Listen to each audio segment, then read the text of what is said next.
dell'Europa o di queste nazioni europee, ma la verità è che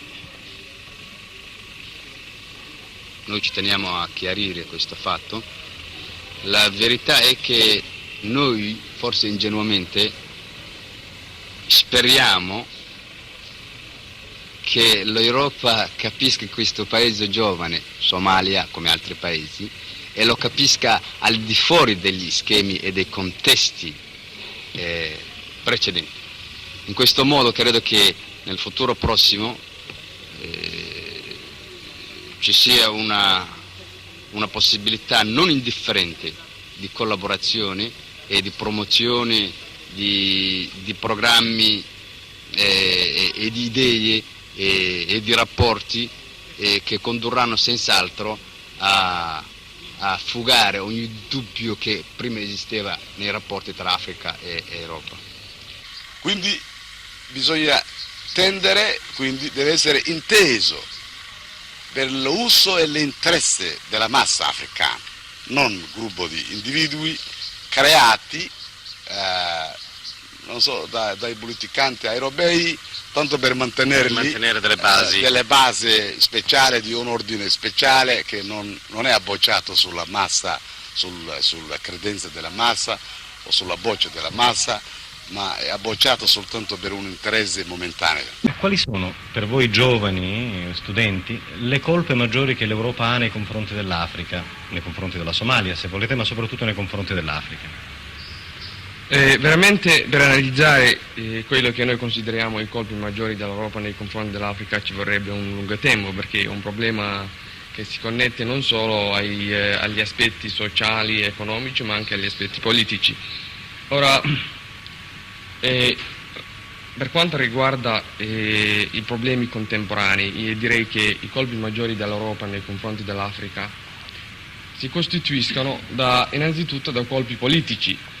Sappiamo, noi africani sentiamo che è cessato il periodo del colonialismo in Africa, o almeno è destinato a cessare.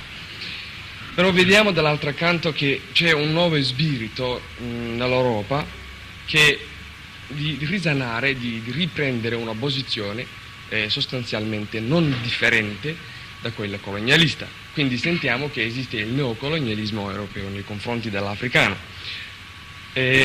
Naturalmente questo spirito di neocolonialismo che noi sentiamo si rifletterà poi sul piano politico, economico, culturale, su quelle che sia.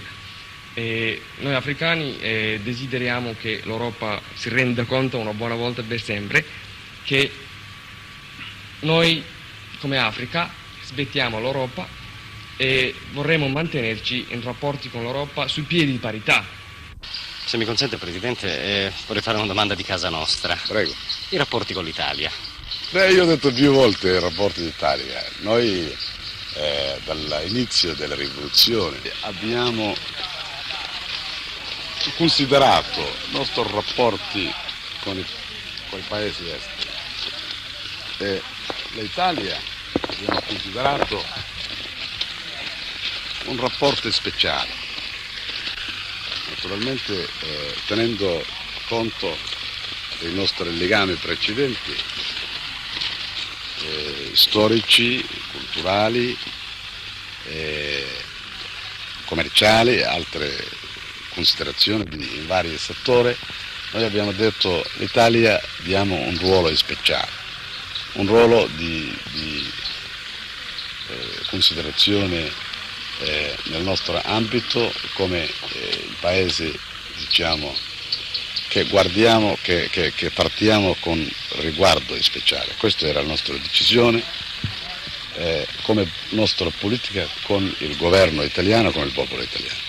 Gli italiani in Somalia, noi abbiamo detto sin dall'inizio che voi sarete trattati come dei somali. Siccome il paese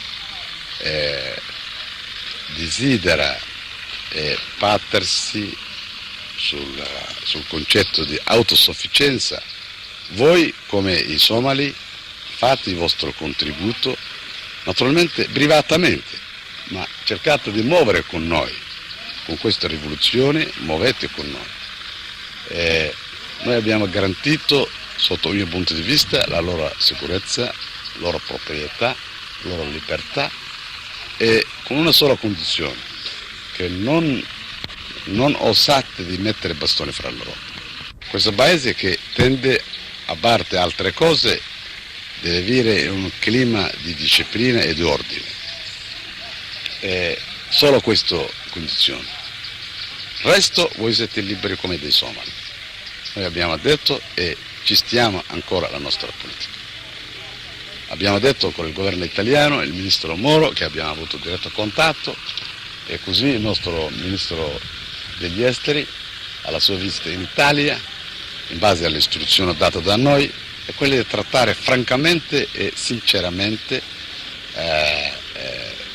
tendente di cooperazione sincera.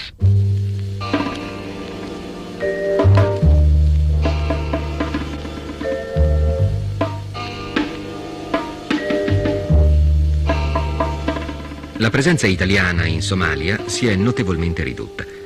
Adesso gli italiani sono poco meno di 3.000, ma ogni anno rimpatriano alcune decine di persone. Quest'anno dovrebbero rientrare in Italia 200 nostri connazionali. Accanto al gestore di un'officina o al proprietario di un ristorante ci sono altri italiani che hanno un peso non indifferente.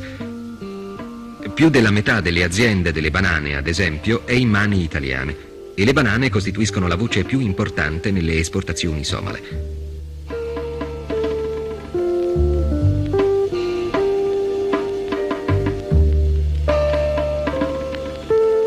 C'è anche l'Università Nazionale, che è una filiazione di quella di Padova. Ha più di 500.000 di studenti, ma soltanto 2 titolari di cattedra e qualche assistente che viene a Mogadiscio per qualche mese. I somali preferiscono ormai inviare i loro giovani in altre università, a Roma, a Mosca, a Dar el Salam o a Pechino. Ecco, ma vogliamo fare anche un esame di coscienza e chiederci quali sono le nostre colpe effettive di fronte al popolo somalo, ma diciamo di fronte al popolo africano, di noi europei? Gravi, direi gravissime, le responsabilità dei popoli europei in genere e anche nostri, italiani in particolare. Se ci riferiamo agli ultimi 200-300 anni di storia, la storia in fondo del colonialismo europeo in Africa, causa forse fondamentale dell'attuale arretratezza dei popoli africani, delle difficoltà in cui essi oggi effettivamente si trovano. Dalla fase colonialista, quella dell'invasione armata, si è passati negli anni recenti ad una nuova fase, quella che potremmo dire del neocolonialismo, o anche alla presenza in Africa di forze che rappresentano i blocchi politici contrapposti a livello più pericoloso mondiale. Ancora. Direi sì, il neocolonialismo è più pericoloso perché è più sottile e si insinua più profondamente nelle strutture dei paesi, nella coscienza degli stessi africani. L'Europa rinnovata, o come può considerarla uno come me che si sente e si dichiara socialista, deve saper fare a meno anche del neocolonialismo, di questa forma più moderna e più insidiosa di far prevalere gli interessi europei in Africa.